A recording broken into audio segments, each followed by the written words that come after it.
ఈ విషయం మీకు కూడా తెలుసు కదండి.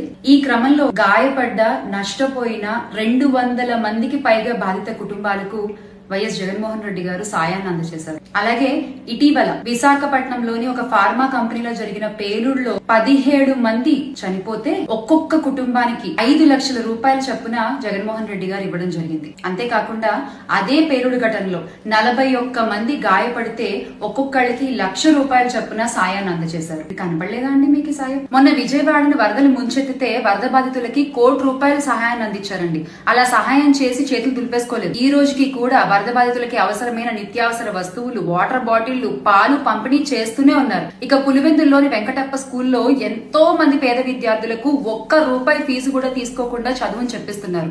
ఎంతో మంది మూగా చెవిటి పిల్లలకు కాక్లియర్ ఇంప్లాంట్ ఆపరేషన్స్ చేయించారు.